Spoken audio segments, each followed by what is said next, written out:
Make this carnival a special one at Spice Isle Jewelry. Get up to 40% off our collection of silver and gold jewelry with purchases above $115. Visit our 2 locations on Grenville Street, St. George's and Spiceland Mall, Grand Anse, and see our fine selection of traditional West Indian bangles, necklaces, earrings, rings, and our unique handmade pieces. Step into Spice Isle Jewelry and shop in air-conditioned comfort with friendly, helpful, and courteous staff. We also pay the most for scrap gold. Our repair service is second to none. Treat yourself or someone special with something special from Spice Isle Jewelry, serving you since 1986. Call us on telephone number 440-3155 or 440-6648. Sale ends August 31st.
Check. Yeah. Check.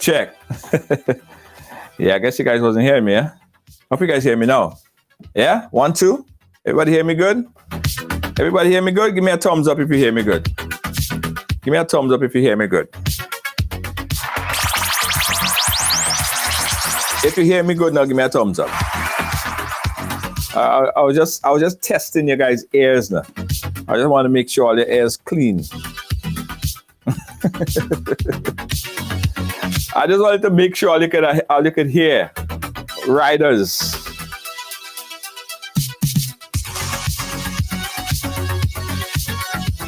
Yeah, all right. Everybody good? As you come and share everything. Pat, Maria, Susan, Kibbs, how you doing? Yeah. Thumbs up. Thank you. So guys, I was saying, for this past week or so, there have been so much information that circulated, especially legal information. And what prompted this particular program are 2 things, right? I saw a post, guys. We made a post, and I saw some comments under that post, and I said to myself, they need more clarification, or we need to apply a little more clarification on the law as it relates to civil and criminal. And also, someone asked a question. People asked the question. about the speed in which a case gets circulated, right? And how priorities are set in court. So we decided to bring on the legal expert. You know him, he's been on the program before. Mr. Ruggles Ferguson, he's no stranger to the program, guys. This man is an encyclopedia in person. He just has it right here. Best person to bring us up to speed on this, guys. Yes. So as you guys come and go ahead and share up the thing, let me do that on my end as well. Valette, how you doing?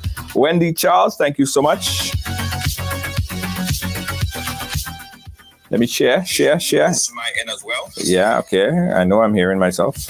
Yes. Okay, share a couple times. Share here.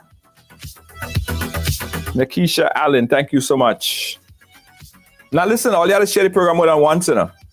Yeah, all you have to share the program more than once. This is too important.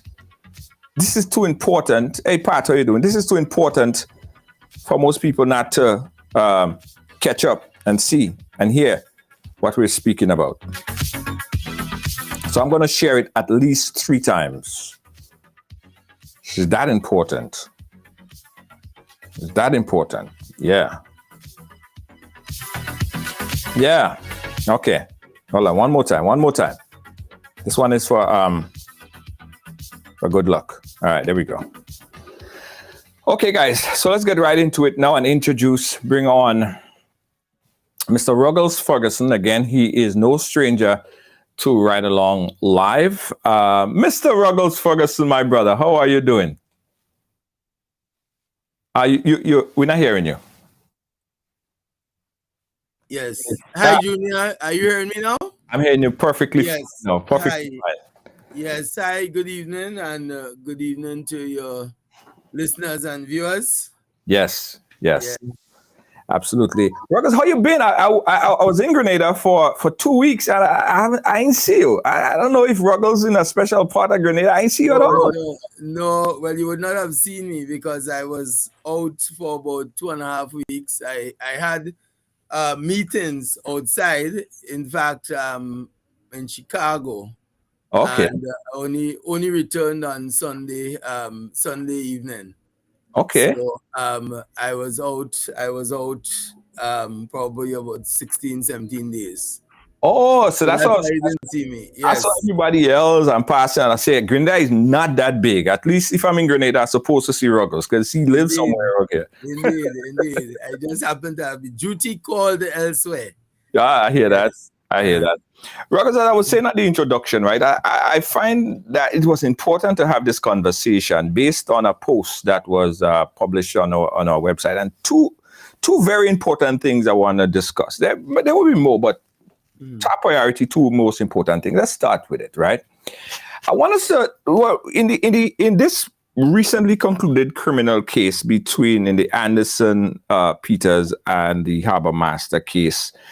There were a conclusion based on the judge's conclusion, and he ruled that there was a fine that was supposed to be paid, and that fine would be paid forthwith. And if he was not paid, then there is a 1-year jail sentence. I want you to break it down for us so we could understand it, because a lot of clarification still need to be had as far as with the verdict the conclusion on the verdict that was handed down by Teddy St. Louis. So just break it down a little bit about the verdict. Okay, so break down. Well, first of all, maybe it will be useful to first of all put in context one, the division of matters in court. Generally, they can be broadly, for simplicity's sake, categorized as civil matters, yes, and criminal matters. Right. Civil matters and criminal matters. That's the first thing. Secondly, when you address criminal matters, there are 2 broad categories under which criminal matters fall. And they are what you call indictable matters, and there are summary matters. Indictable matters are the most serious matters. And the main distinction, in a sense, is that summary matters can be heard and determined in the magistrate's court. Right. In other words, the magistrate can find you guilty or not guilty. The matter comes before the magistrate. The magistrate conducts a trial if the person pleads not guilty, and the magistrate hands down a verdict. That's summary matters. Right. For indictable matters, the magistrate will conduct not a trial, but is what is called a preliminary inquiry Right. to determine whether or not there is sufficient evidence to send the matter up to the High Court for trial before judge and jury. Right. So indictable matters are tried before judge and jury. Mhm. Summary matters are tried before a magistrate. Right. So it is important to understand that what just happened in relation to the Anderson Peters matter is that the criminal matter was heard and determined. Right. And because the charges brought were what you call summary charges, Mhm. then in those circumstances, the magistrate can hear and determine the matter. Right. Right? Before So we go that's on the to the question first. at hand, I'm happy that you made that clarification, because the question now arrived about the charges, because initially people was questioning about the particular charge, and the fact that they saw someone push an individual into the water, that might mean that there should be a charge of attempted murder. Why there was no charge of attempted murder in this case? Right. Well, each case is determined on its own facts and circumstances. I'm not au fait with the actual, apart from the media reports and of course discussions with persons on all sides who would have been involved in the matter. The based on the evidence, it was felt that the proper charge to lay was causing grievous harm.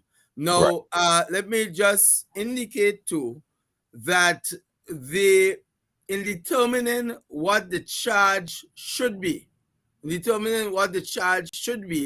it is especially when it relates to matters involving harm. Right. Then it depends a lot on the medical reports. Mhm. So it starts off, for example, with a matter. I'm talking about a matter that can be an assault, for example. An assault doesn't necessarily require contact. You can assault somebody by simply coming into their physical space, pointing fingers in the face in a threatening manner, putting them in fear of Right. some imminent attack. Right. Then you go to the contact aspects of it, which is the contact aspects of it, which involves now wounding. You can have wounding, you can have causing harm. All of these are different degrees. Wounding, causing harm, causing grievous harm, maiming. Maiming involves the loss of a limb, or for example, if part of your ear cut off or you lose part of your finger. Right. That falls into the category of maiming. You have dangerous harm, you have attempted murder, you have murder, different degrees. Right. So when somebody comes in with a complaint, what the police would usually do is to issue a medical form. Mhm. And that medical form will be sent to the doctor. And on the medical form itself, the doctor will tick off based on the injury under what category it falls. Mhm. Because that is, all of these things are based on evidence. And in this case, the extent and the nature and extent of your injury depends on what the doctor says is the injury. And the doctor will tick off, for example, wound, causing harm, causing grievous harm, maiming, dangerous harm.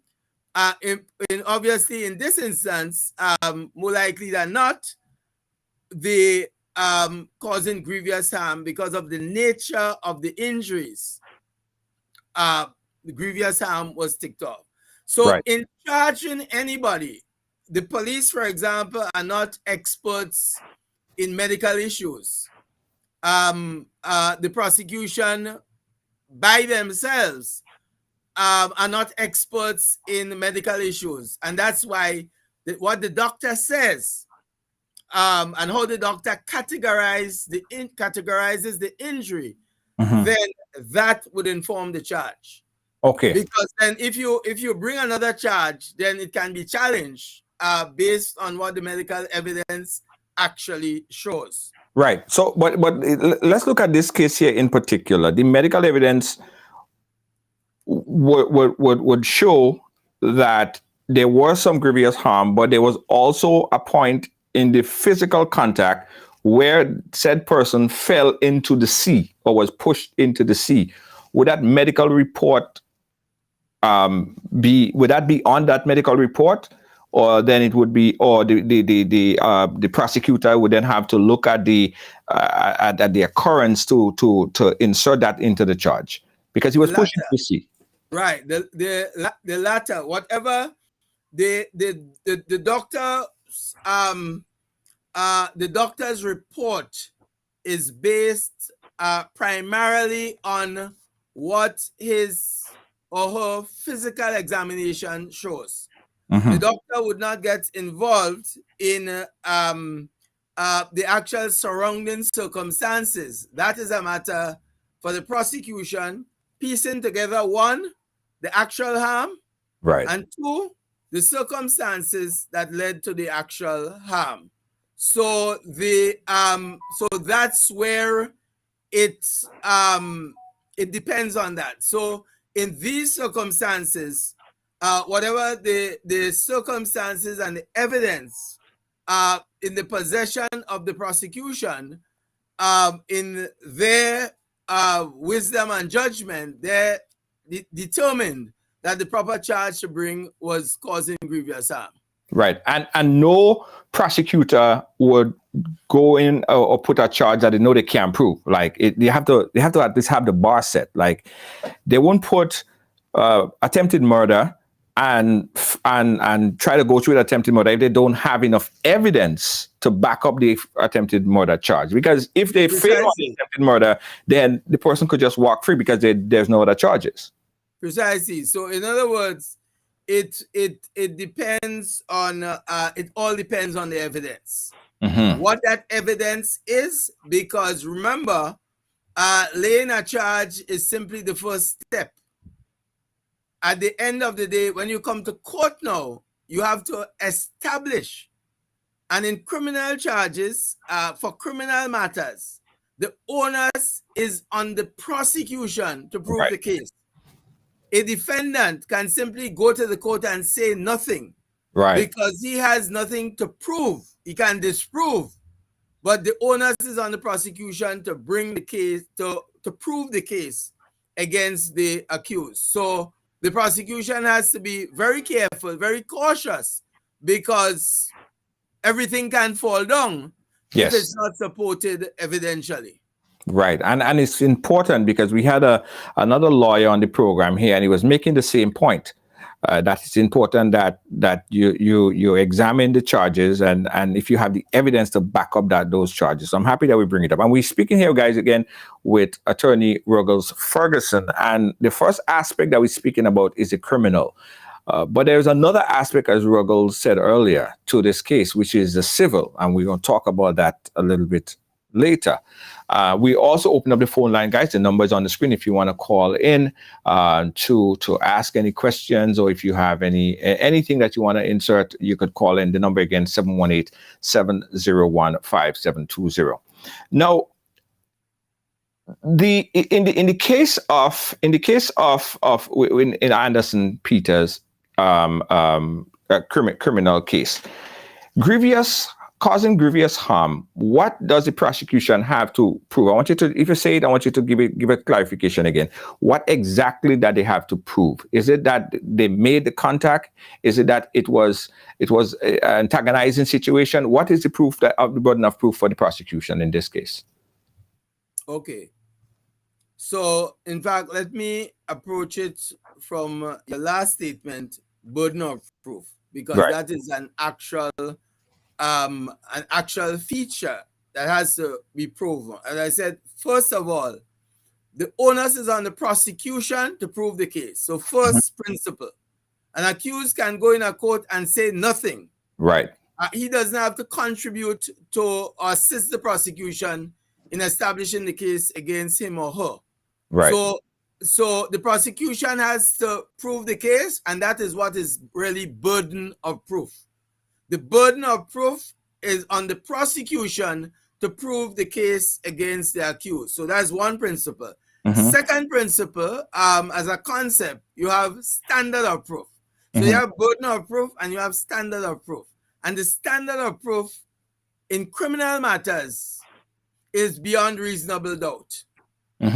So, and beyond reasonable doubt means that you must be sure after hearing the evidence of the guilt of the accused. So that's the standard. The standard in civil matters is slightly different because in civil matters, the standard is on a balance of probability, which is a lower standard. But the criminal standard is a higher standard, and that is beyond reasonable doubt. So you have burden of proof and you have standard of proof. The two other important concepts are one, and those are just the technical names, the mens rea, one, and two, the actus rea. Actus reus. What the actus reus means is that the act itself. So the actus reus answers the question, did A cause harm to B?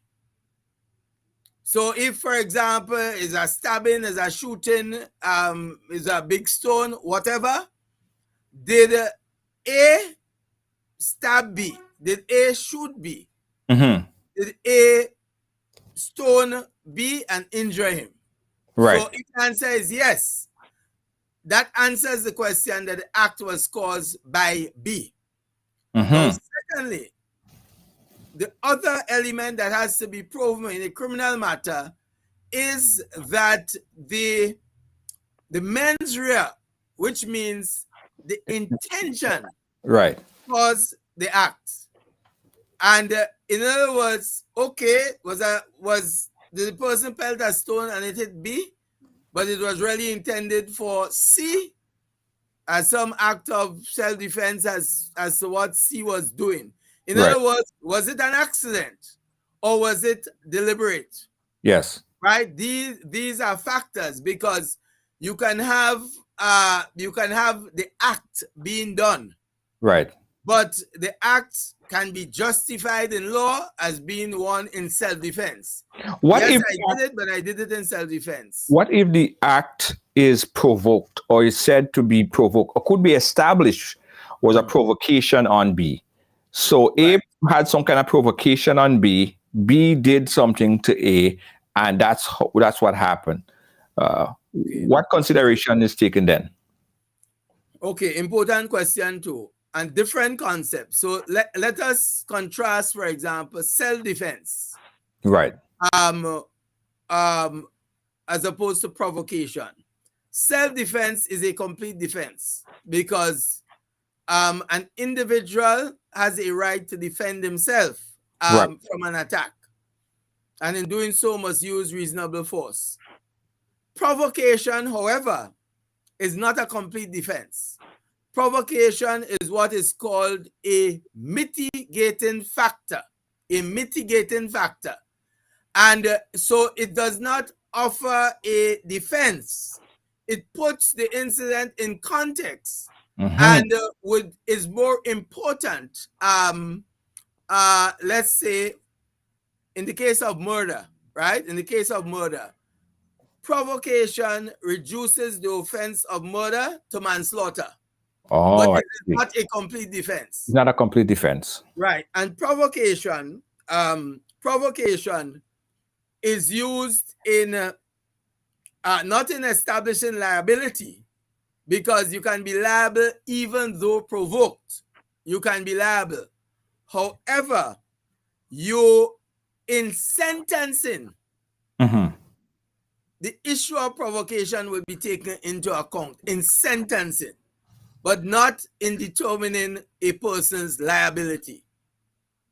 Right. And the contrast, well, as I just explained, in murder cases, there is a particular unique feature because it reduces the offense of murder to manslaughter. So, for example, somebody has to be charged.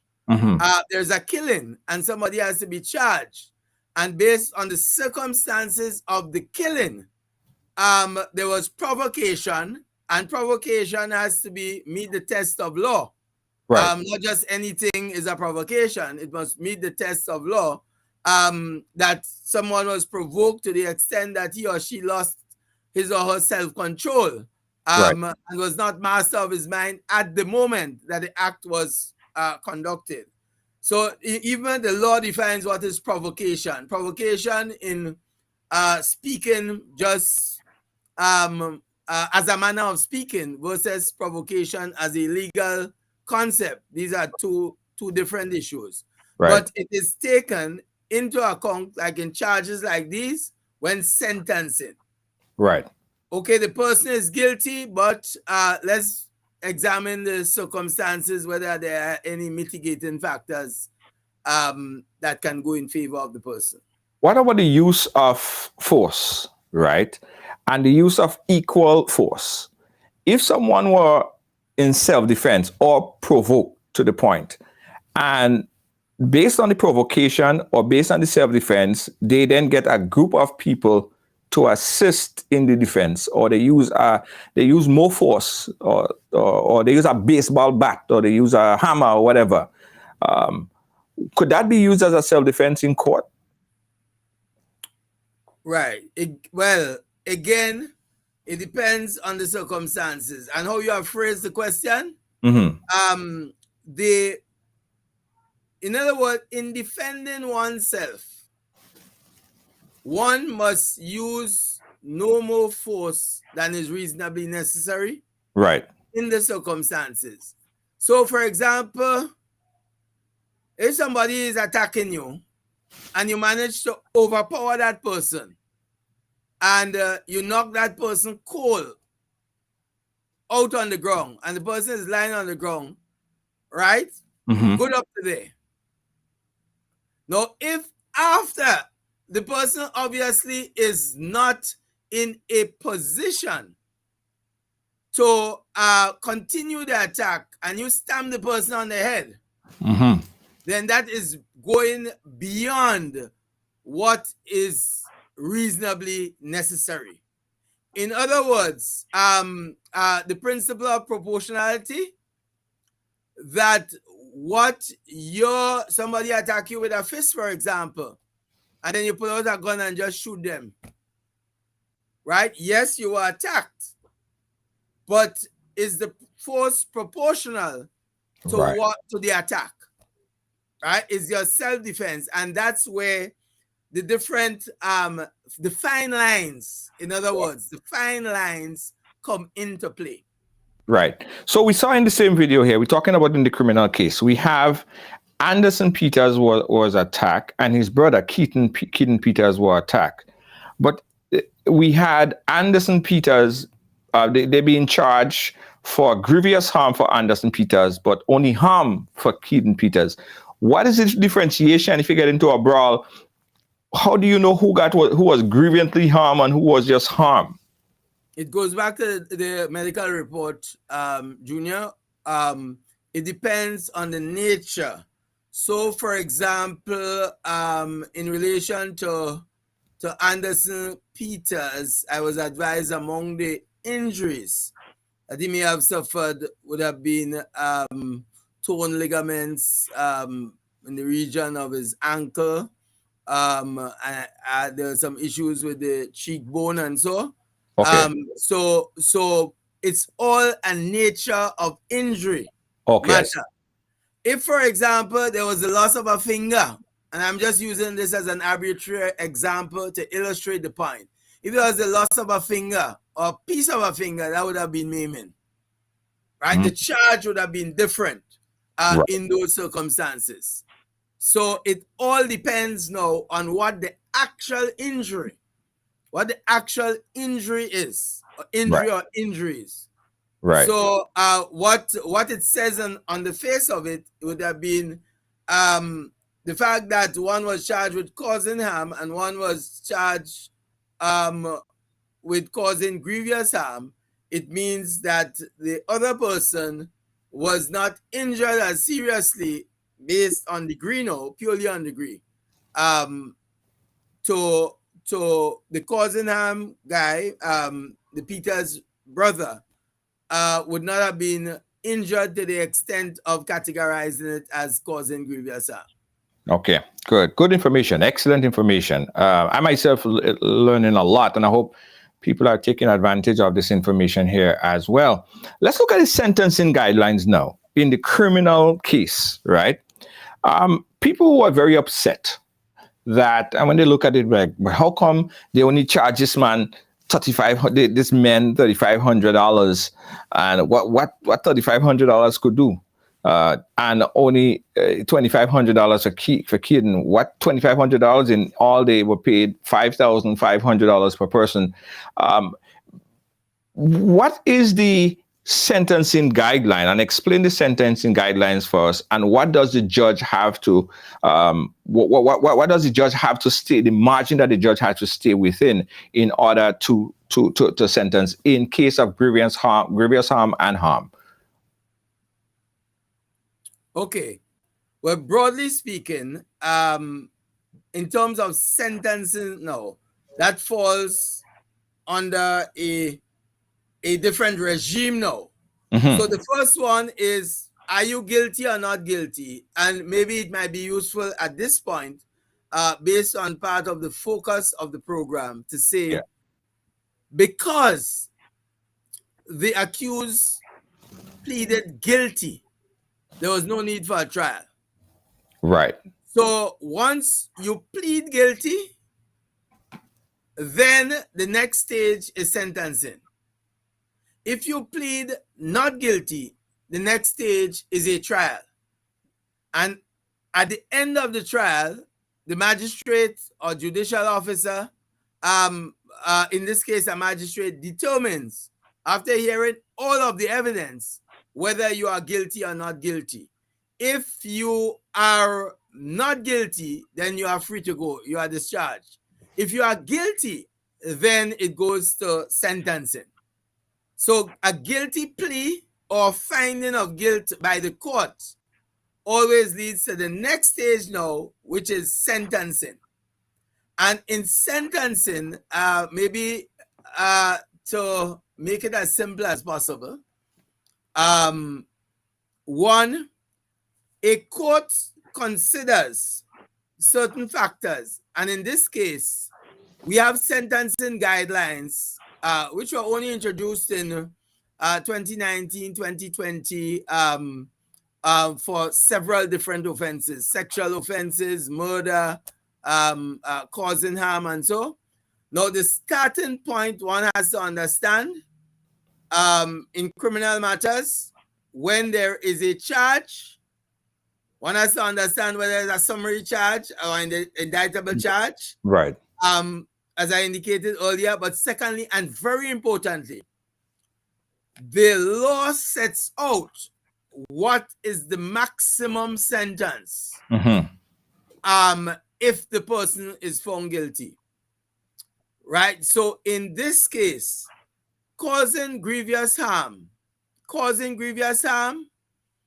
attracts a maximum 5-year sentence and a maximum fine of $5,000. Right.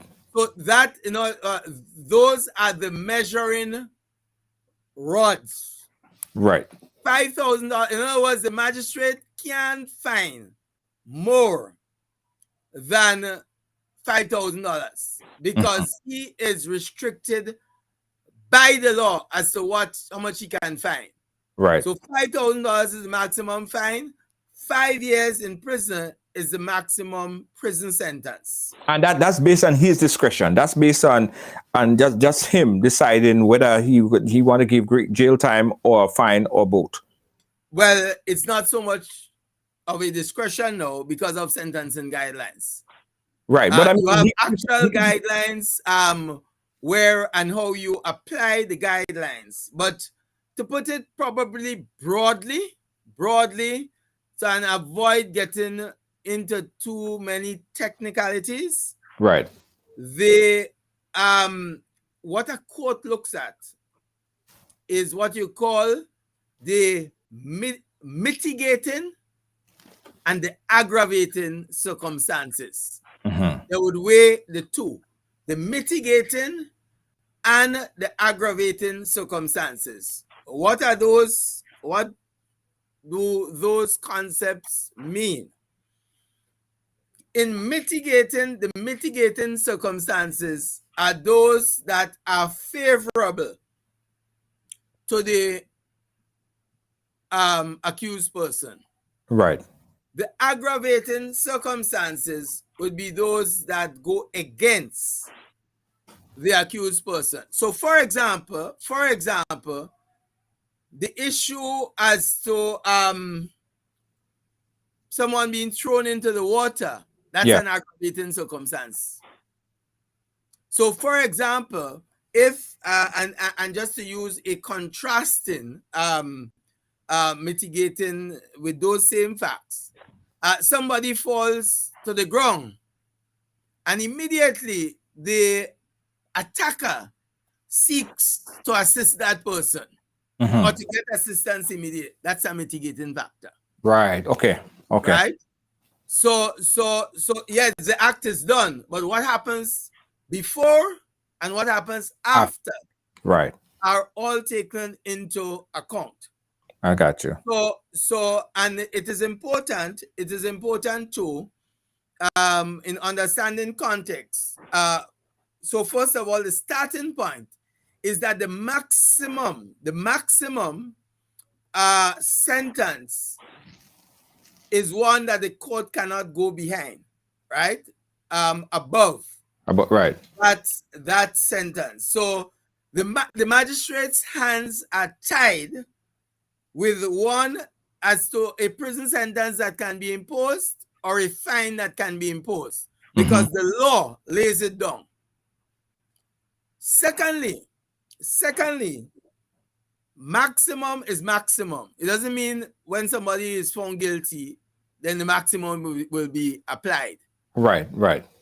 There is what you call the nominal sentence. Nominal sentence. In other words, if based on this case, if this person is found guilty, what will be the starting point of the sentence?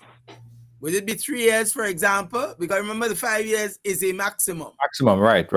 Right. And in applying the sentencing guidelines, what a court will do then is, when you have that nominal sentence, especially if a custodial sentence is considered, you may start off with that, and then you consider the mitigating factors and the aggravating factors. With the mitigating factors, the sentence is reduced. With the aggravating factors, it would be increased. So the mitigating factor in this case here could possibly be also the fact that he did not allow the case to go through trial and waste the court's time. And then so they get some time credit for that. Not another get some time, but the law. So for example, someone gets credit, and you hear all over the world there's this principle called plea bargaining. Yes. Right? Plea bargaining. There's always plea bargaining. And when you plea bargain, is part of trying to ensure that the sentence is as low as possible. Right. So, for example, if an accused pleads guilty at the first opportunity, in law, he or she is entitled in law to a reduction automatically of 1/3 of the sentence. Automatically. Right? You are entitled, it's a legal entitlement, because you would not have wasted the court's time. Yes. So for example, you can have a situation where two people involved, in the same incident. Yes. These two people are charged for the same offense. Right. One decides to plead guilty. The other decides to plead not guilty and go to trial. Right. And eventually is found guilty. Yes. The sentence handed down on these two individuals would be different. The one who goes to, even though it's the same offense, Yes. the one who went to trial and was found guilty would receive a higher sentence than the one who pleaded guilty at the beginning for the Right. same offense. Well, hear this. Stick a pin right there. In this particular case here, we had one individual, Benjamin, Abiola Benjamin. He pleaded not guilty, but the charges was withdrawn. All charges was withdrawn from him. Was it a matter of he after doing the investigation they figure out something new? Because he was initially charged. When he went into court, he pleaded not guilty and the charges was dropped. Yeah, well, that is not uncommon, because it could only, because when you plead not guilty, a trial follows. Right. Right. So him being discharged or the charges being dropped, and I don't know all the inner intricacies. Right. Well, I'm just saying here, speaking of general principle. So generally, somebody pleads not guilty, then it goes to trial. However, in a situation where you have several individuals charged, it is not uncommon that as part of the plea bargaining process, you if one or two of the others agree to plead guilty, then as part of plea bargaining, then the prosecution would not pursue the charges against the others. So the only reason why there could have been a discharge of the individual is not that because he pleaded not guilty, but because the prosecution decided not to offer any evidence against him on the basis that the others decided to plead guilty. Right. Right? It's all part of a plea bargaining process. Plea bargaining. Okay.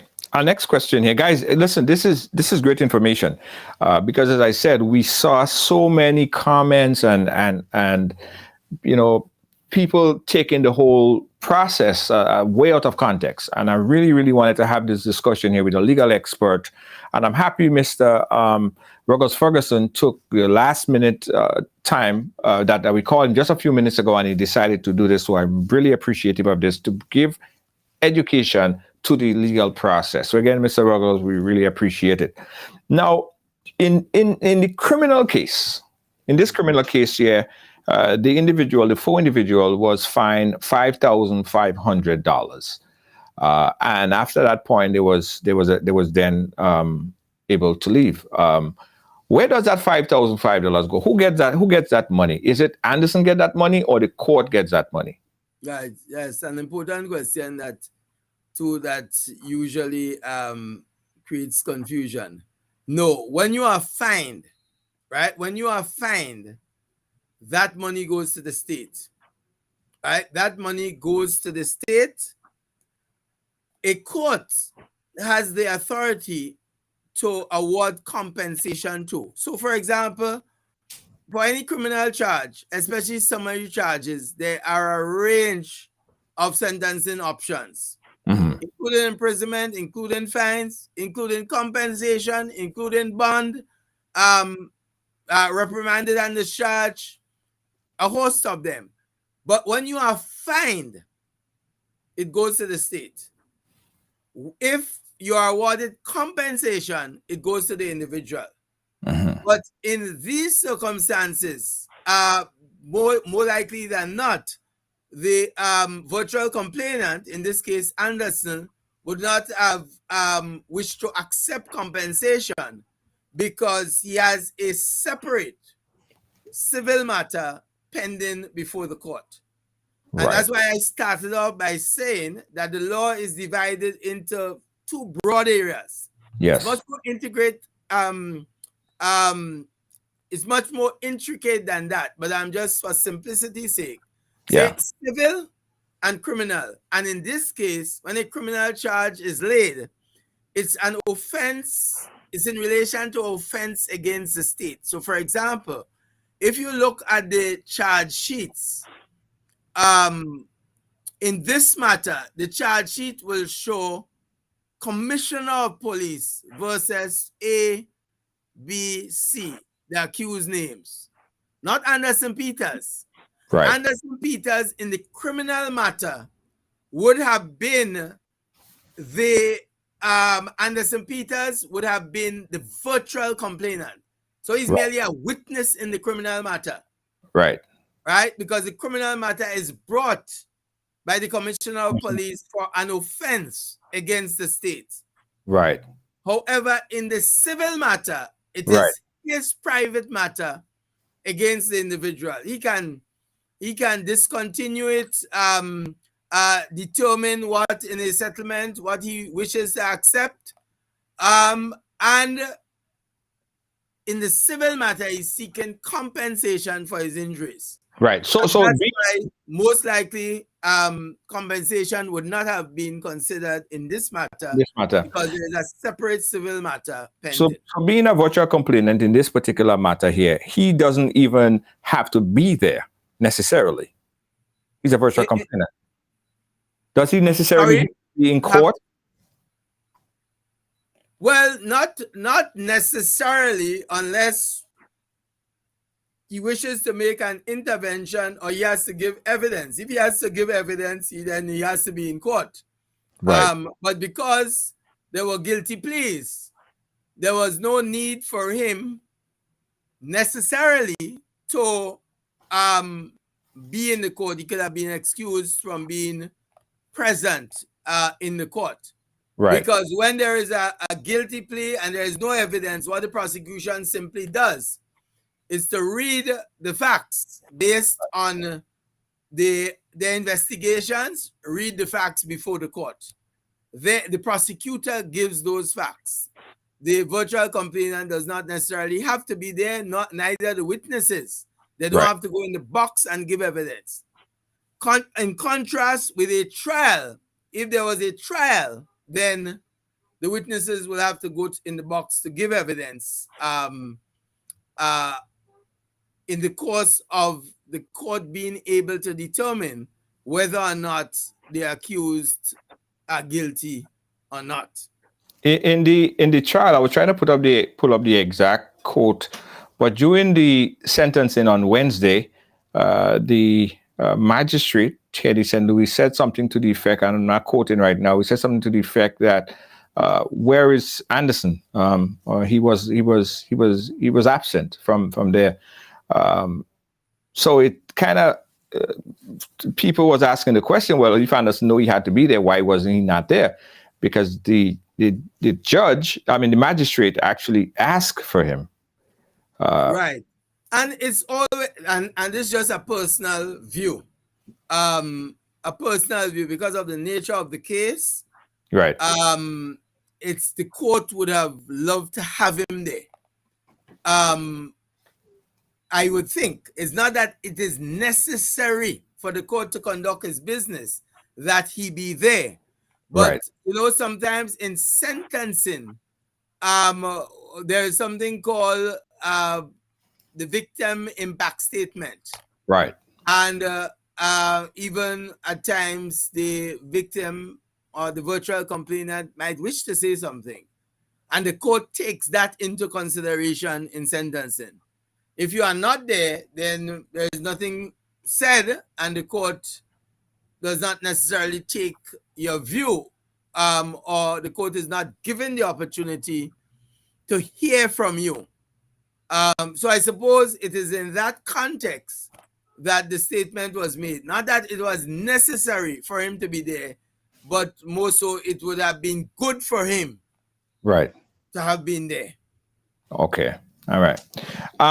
I want to talk a little bit about the civil case because, again, there is a big misunderstanding about what transpired as it relates to the boat.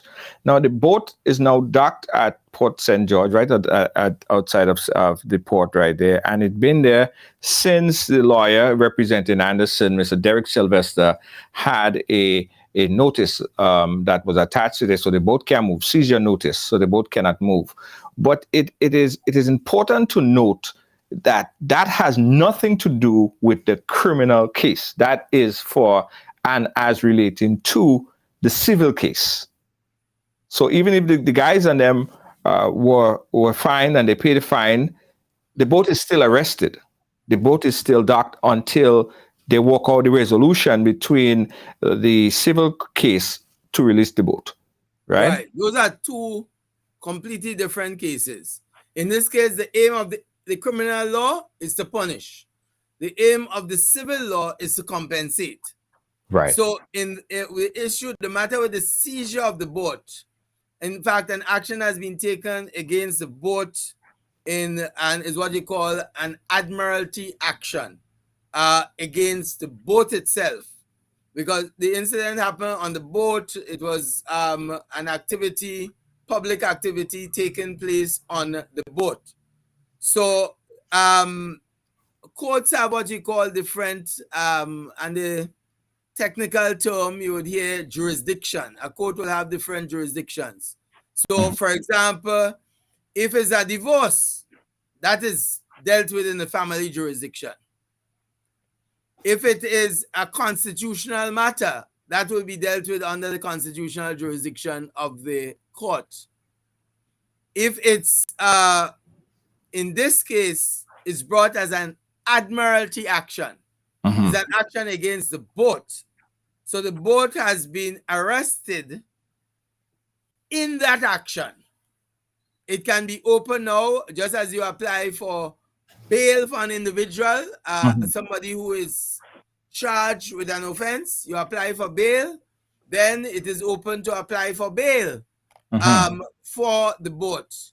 And again, the reason, now, it's a different context when you speak of bail, a bail for boats, for example, and the arrest of boat. The boat is not a human being. So, for example, in the criminal matter, a person is arrested and charged. The next issue is, should that person be granted bail, or should that person be remanded in custody pending the hearing and determination of the matter? And the prosecution may not object to bail, in which case the magistrate can just grant bail over the phone because there is no objection. But if the boat is arrested and the boat could be granted bail, could the boat be also looked at as bail could be denied because it could possibly be a flight risk? Because those same standards is used.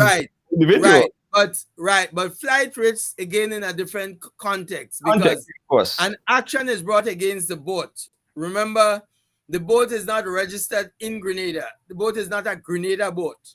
Right. That boat can sail away tomorrow. Yes.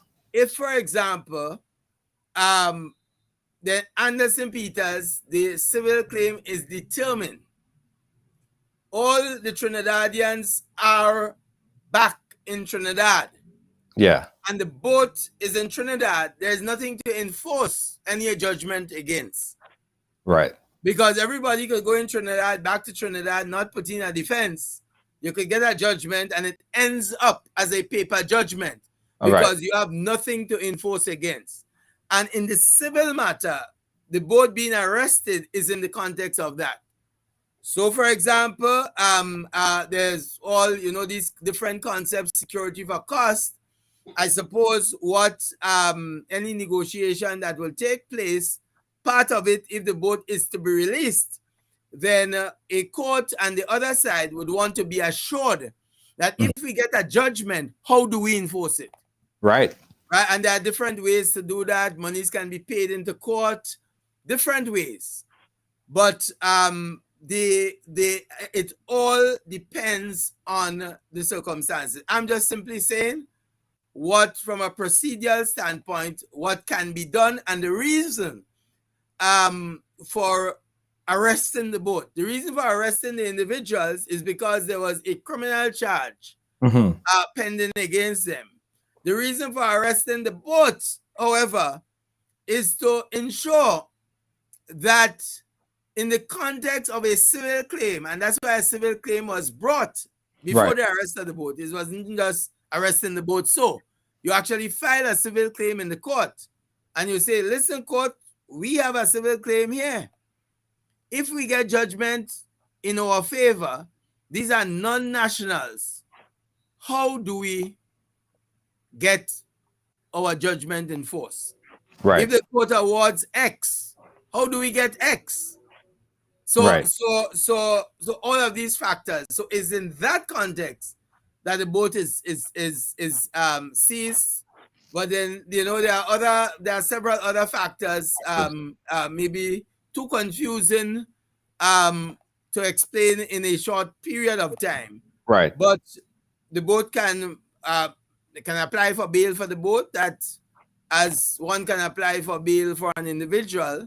And a court would determine whether or not bail should be granted if satisfied that there is some alternative in the event that there is a judgment, that one can enforce the judgment against the boat. Very important information there. Ruggles, the fact that the criminal case went before the civil case, right? The men they pleaded guilty. Does that reinforce and strengthen the civil case now against these men? Because they already claim liability. Does that make Sylvester's job even easier? Because, hey, I don't have to prove your guilt already. Again, you already plead guilty for this, so you're guilty for this. Does that make his job a little bit easier? It does, because it was a guilty plea. It does because remember, a civil trial is a different trial. This matter was dealt with in the magistrate's court. This admiralty claim, however, will be dealt with in the High Court. It's just as though there is like a motor vehicle accident. Right. The driver is charged for driving without due care and attention. And he's found guilty. However, a civil claim is brought against him. And he may have been found not guilty. A civil claim can still be brought against him. And the court will now determine whether in the civil matter he's liable or not. Right. But having pleaded guilty, and generally you can't use what goes on in the magistrate's court in the criminal matter as evidence in the civil matter. However, having pleaded guilty and then accepted liability, then that can be used as evidence in the High Court. In the High Court, yeah. I was thinking that. Guys, again, we open up the phone lines if you want to chime in. The number that you call in is 718-701-5720. That's 718-701-5720. On another note, Mr. Ferguson, we have this particular case. It took like about 1 week. It seemed as if it was just everything stopped.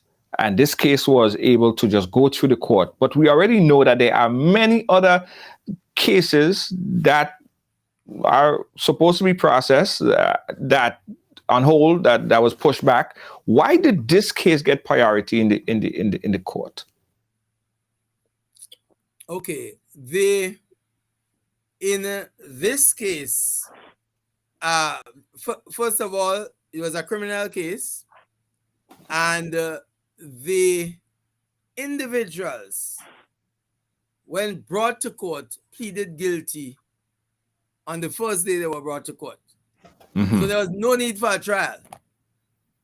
All that was needed was the sentencing, which the magistrate did within 48 hours. So, however, if there was a not guilty plea,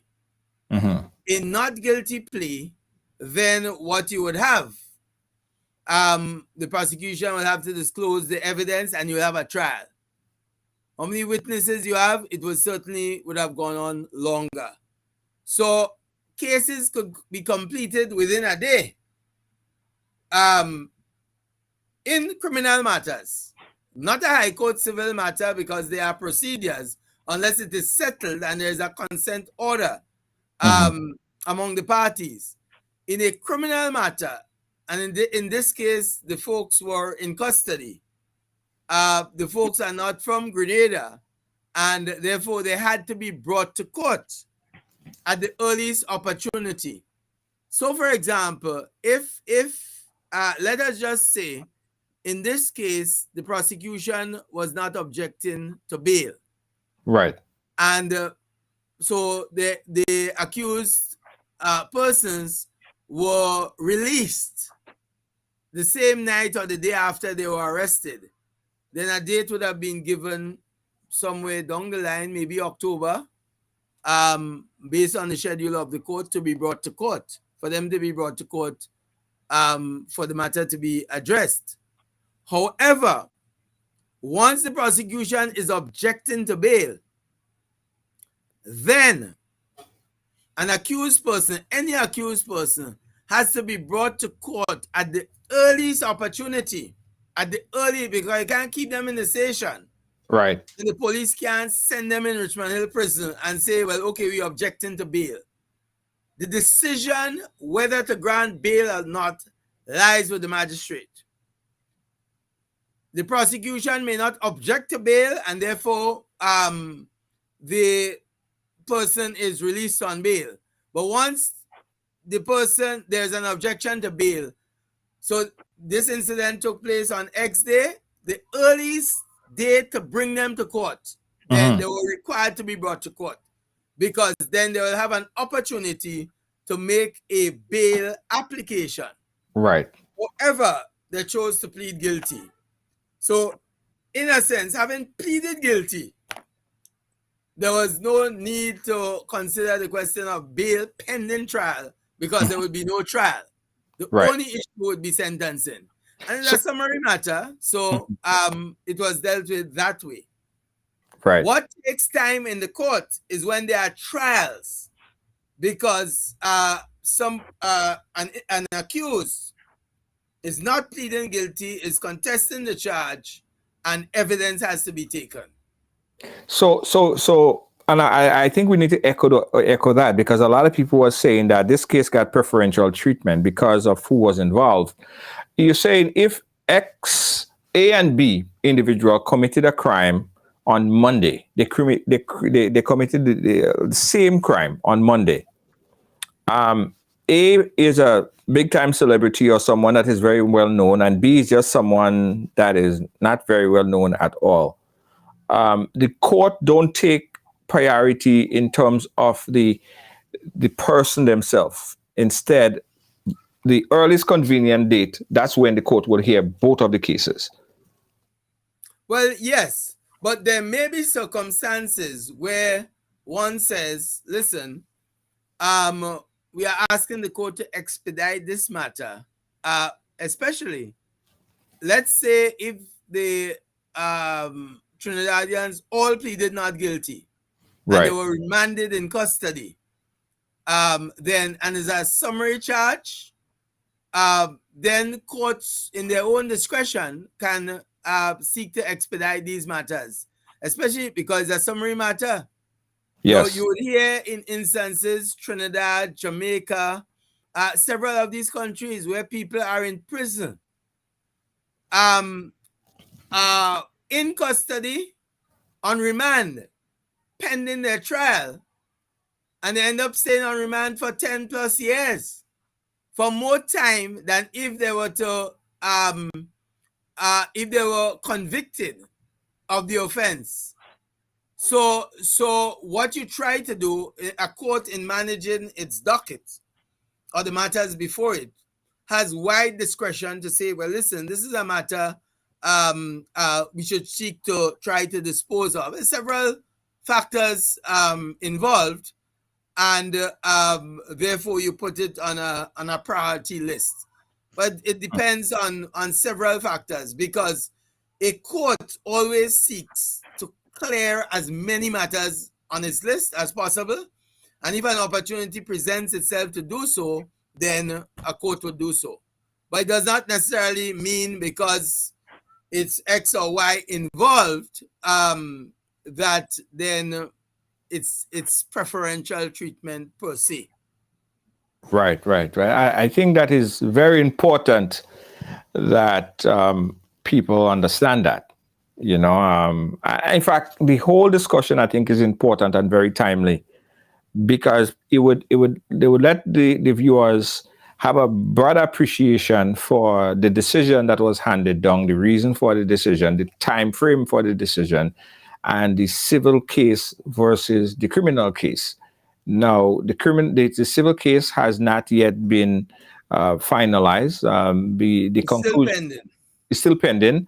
The conclusion of the criminal case doesn't mean that means the conclusion of the civil case. Tomorrow, the next day, whatever, you may well see return to court in the civil matter, where the Derek Sylvester is the lawyer representing for Anderson, and this is for claim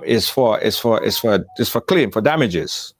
And that would determine if we see a release of the seizure notice that's on the boat, and the boat could leave and go depending on what the decision is from the civil case. So it's very important to understand the differentiation between these two cases. I think we did very well. I think you did very well. Sorry, I just learning. You did very well in explaining, because we don't even have much questions. Somebody called, and I guess they got all the clarification, and you did so well that we don't even have a call. I think you did excellent, Mr. Ferguson. Well, thank you.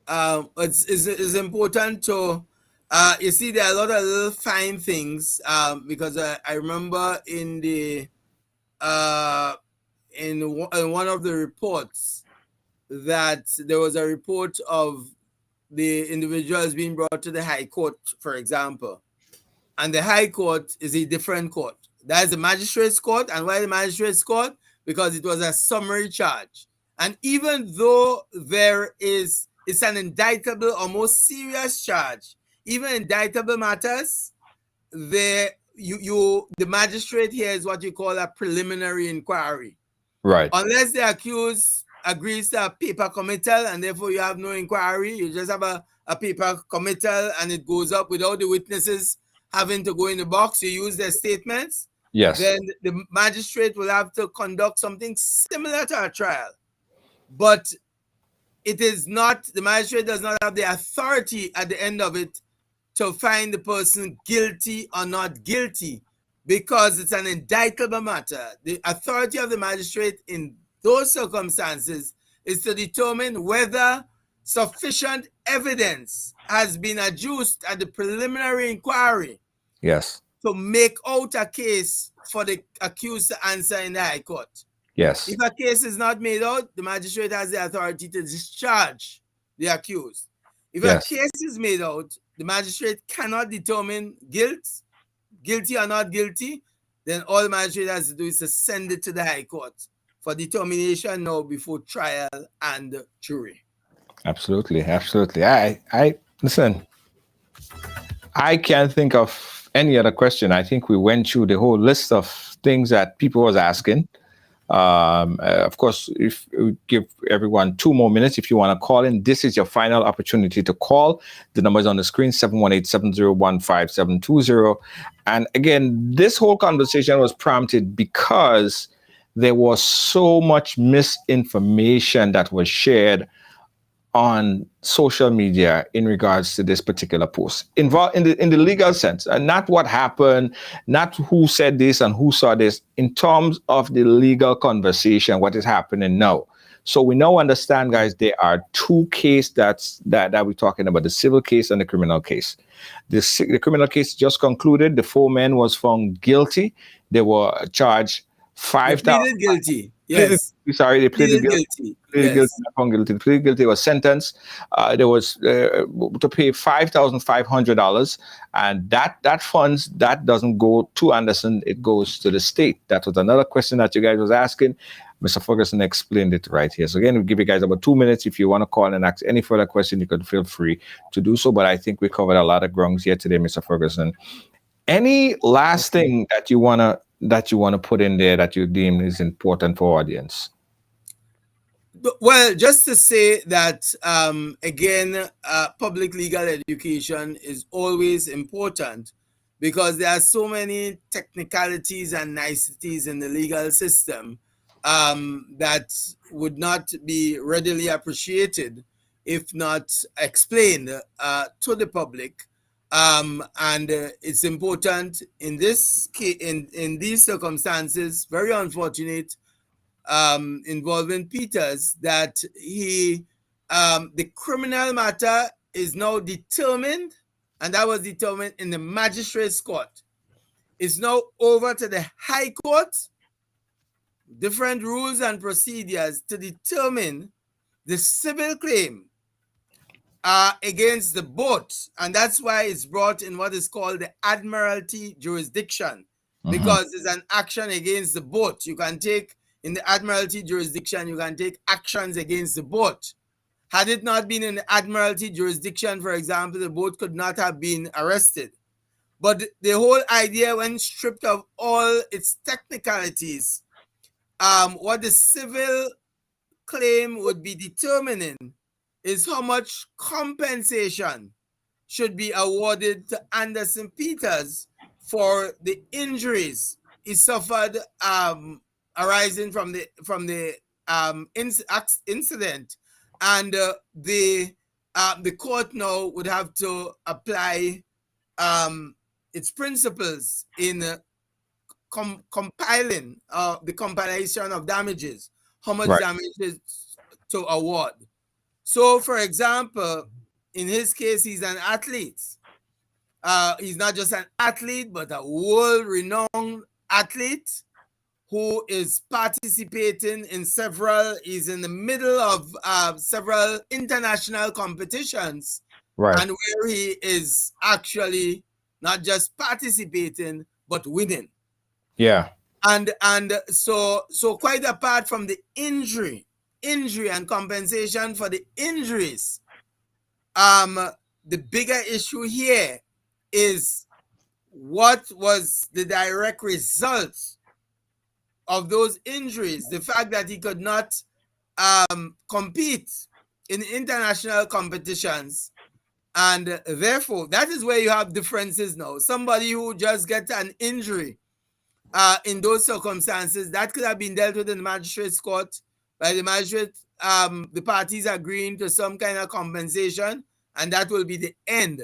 However, in this case, where you have an international star athlete, how he is affected both psychologically now and physically will be factors to be weighed in awarding damages. Right. So and like including a totally different ball game. Including, embarrassment and how he felt, and all of these other factors would be played into the final numbers. So it basically it's a determination on many different factors. Indeed. Yeah. And many different factors beyond the mere injury. Suffered. Right.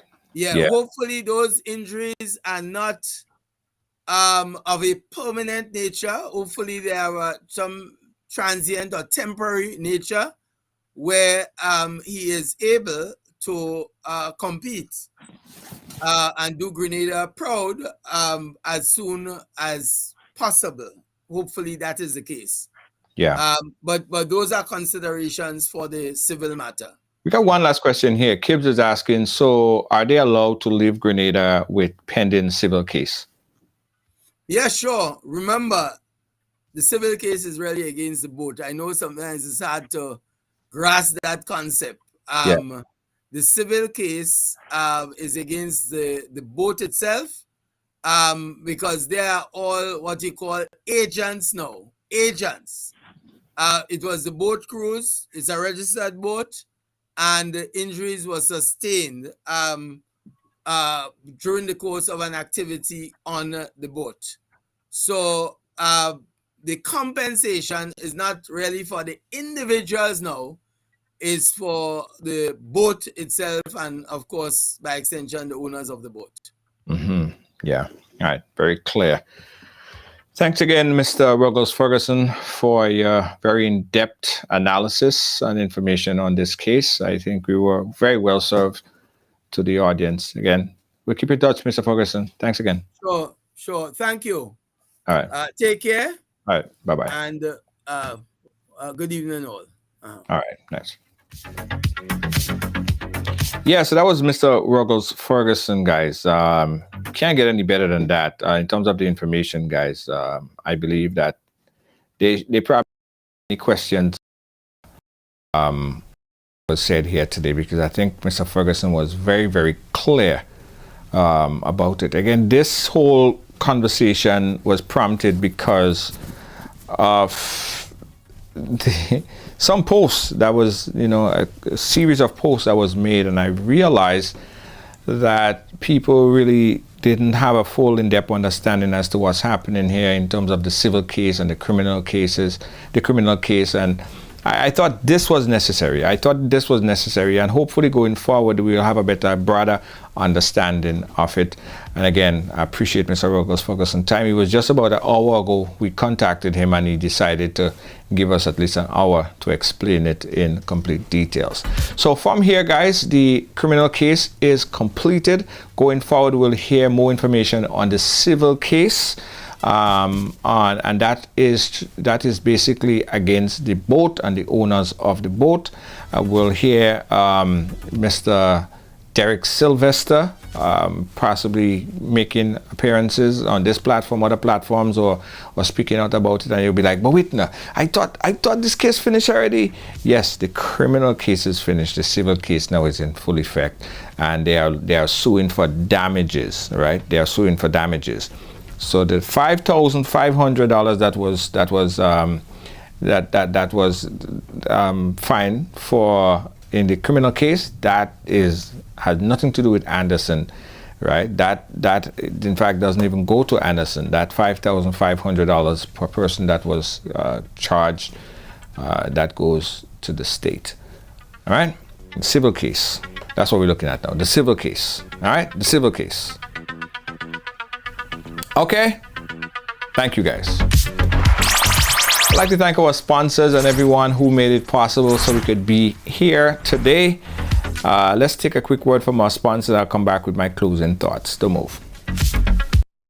Grenadian products are now only a mouse click away at GrenadaMarket.com.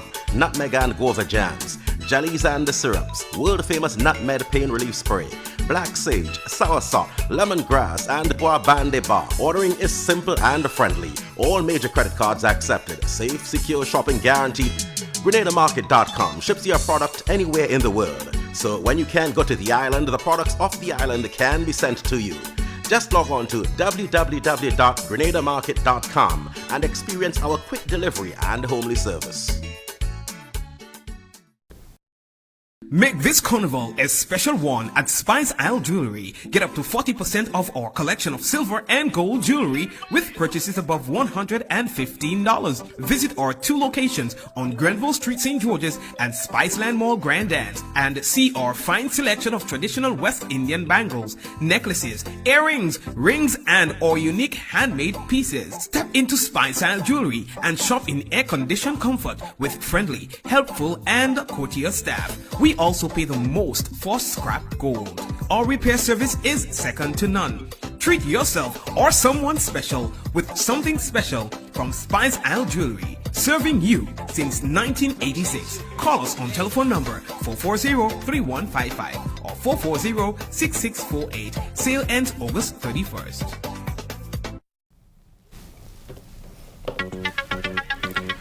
Hi guys, once again, thank you. Don't forget, guys, if you want to advertise right here on Ridealong Live, you have a business and you want the whole world to know, your service and product or service or event that you're having, give us a call. We have a special on for till the end of August, right? Where we have a 30% discount in advertising rate right here on Ridealong Live. So don't keep your business a secret. Advertise right here on Ridealong Live in this later part of August and send your business viral. All right, remember, it costs nothing to advertise. It pays to advertise. When you advertise, You get to reach hundreds and thousands of millions of viewers around the world. Inbox us or call us for more information on how you could take your business viral. Also, guys, don't forget we're having right here on Ridealong Live. We're going to be not on Ridealong Live, but Ridealong Live is going to be sponsoring our support group brunch, right? Our support group brunch right here in New York. So, want to see you guys there. We're going to have more information on it Labor Day weekend. So, if you're going to be in New York, you got to be a part of the Ridealong Live support group brunch. Okay, oil and ting, pale and ting in full effect. Cocoa tea, lambi waters, the list goes on. It could be real vibes. Ridealong Live support group brunch right here in New York, Labor Day weekend. More information we'll give you guys. And you could pre-order your oil, you know. We'll give you the website, right? Starting Monday, you could pre-order your brunch, right? We have cocoa tea, oil dung, lambi waters, potato pudding, bakes and saltfish. Real thing, I'm telling you, real thing. Real thing. Real thing. It could be real vibes. Ridealong Live support group brunch. Yum, yum, yum, yum, yum, yum, yum, yum, yum. Lick all your fingers and things there. That's what we're talking about. Yes, it could be vibes. For more information, guys, you could also inbox us. Tomorrow. Yeah, planting and thing too, you know. All good stuff. Tomorrow, guys, is Free Up Friday. No drama on a Friday. And we're having the Ride Trivia, 6 p.m. Come on, play, man. It'll be real vibes, music and thing. No drama on a Friday, guys. Absolutely no drama on a Friday. That's tomorrow. Free Up Friday. Ride Trivia on a Friday. On behalf of all our crew here, our executive producer, Lois JJ, hardest working team member. Of course, our hardest working moderators, they work real hard. Lois, Lynn, big up yourself. Hey, big up to Kibbs, big up to Gail Charles, and also Deanne Fraser. Team Ridealong say good night. And the word for today, guys, be nice to somebody short, because you never know when somebody short have to be nice to you. Yeah.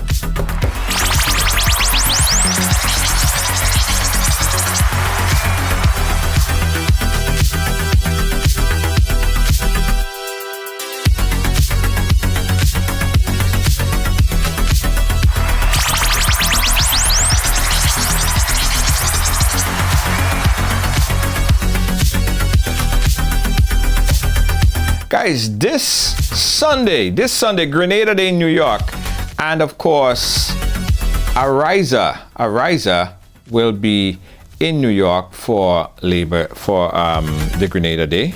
Ariza Credit Union say hello New York, and they are coming. Yeah, so if you're looking to get your set up an account with Ariza, general inquiries, new membership, small deposit, you can check them out.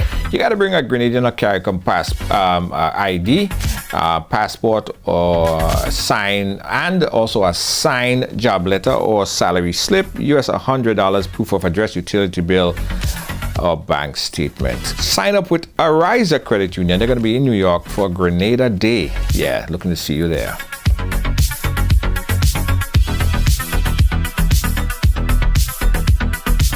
Hey, listen this. We have to have some fun for Labor Day, right? So, you know, we were in Grenada with Amazing Colors Monday Night Mass, right? Well, they're taking the whole jam to New York.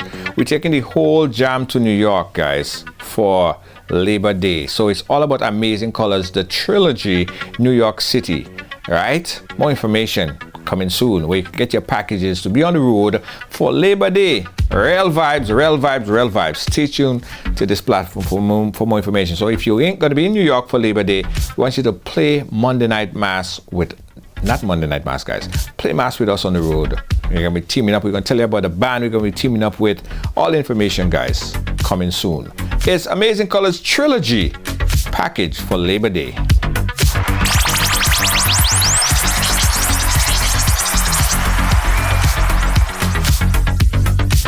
Good night, guys. Catch you guys tomorrow. Bye-bye.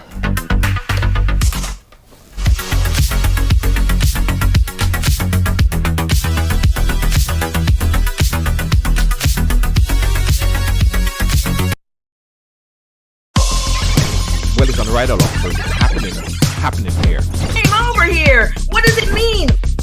You know, I grew up in what I guess you call a typical family. We break all the stories, and that's just a fact.